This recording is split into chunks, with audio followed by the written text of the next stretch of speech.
C'est quoi le mieux? Un podcast 100% IA ou 100% humain, à ton avis? La vraie question n'est pas lequel est le plus performant, on va les comparer aujourd'hui. Imagine, le premier c'est un contenu entièrement généré par l'intelligence artificielle et le second il est créé par l'humain. Bon, la vraie question c'est pas lequel est le plus performant, la vraie question c'est lequel va vraiment créer l'attention et surtout l'attachement. Commençons par le podcast 100% IA.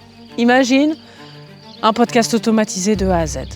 Il analyse les tendances. L'IA choisit un contenu optimisé, parfaitement structuré et génère une voix fluide, sans hésitation. Elle ajoute même un montage calibré pour maximiser la rétention. Bon, sur papier, ça a l'air impressionnant, c'est propre, efficace, régulier, mais presque trop parfait. Surtout, ça peut être produit en masse et sans limite. Maintenant, imaginons le podcast 100% humain. Ici, ça change. On choisit le sujet parce qu'il nous touche, parce qu'on a du vécu, parce qu'on a quelque chose à dire. Ça ne parle pas depuis un algorithme.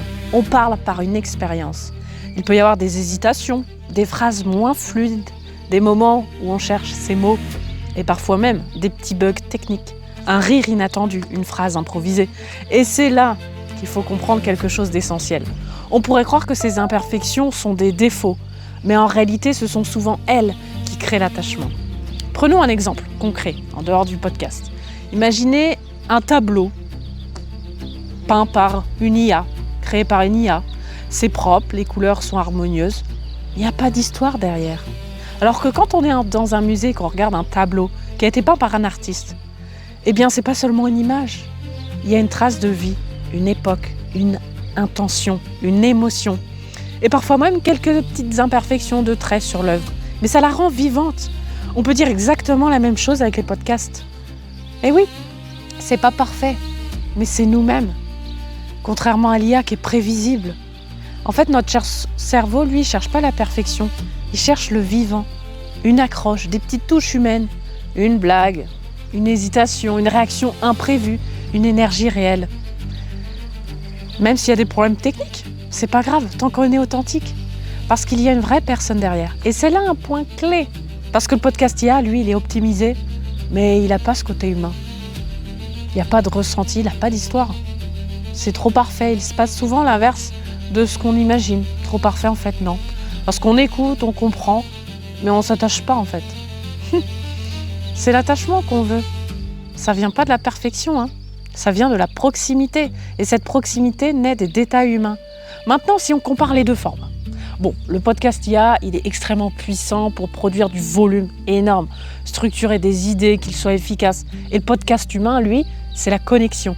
Il crée la confiance et la mémorisation. Mais attention, ce serait trop simple de les opposer. Parce que la question n'est pas soit IA, soit humain. C'est plutôt comment créer quelque chose qui reste humain dans un monde automatisé avec l'IA qui arrive. Prenons une comparaison simple. Un robot peut exécuter un mouvement parfaitement. Mais il ne comprend pas le sens de ce mouvement. Un humain, lui, peut trembler légèrement et pourtant transmettre quelque chose de profondément plus fort. Et c'est exactement ce qui se joue aujourd'hui dans le podcast. Ce que les gens veulent, ce n'est pas uniquement du contenu propre, mais c'est du contenu vivant. Quelque chose où ils sentent qu'il y a une vraie personne derrière, avec ses pensées, ses hésitations, son énergie, son authenticité. Et c'est là que le futur devient intéressant, parce que l'IA ne peut pas remplacer les humains. Elle va surtout rendre encore plus visibles deux types de podcasts. Soit ceux qui sont interchangeables et ceux qui sont incarnés. Et dans ce contexte, l'IA peut aussi devenir un outil extrêmement puissant. Elle peut aider à structurer les idées, à gagner du temps, certes, à clarifier un message, oui, à améliorer la production, mais elle ne doit pas effacer ce qui fait la différence, l'humain. Donc la vraie évolution, c'est de ne pas choisir entre les deux, c'est de comprendre comment utiliser la technologie sans perdre cet attachement. Il n'y aura pas moins de podcasts. Il y en aura énormément, comme j'ai dit, mais seuls ceux qui auront une vraie présence humaine vont exploser et seront écoutés jusqu'au bout. Et si tu as un projet podcast, je t'offre un appel offert. Si tu as besoin d'en parler, je t'écoute et je te fais un récap rien que pour toi, pour t'aider avec quelques pistes. C'est cadeau, c'est dans la description.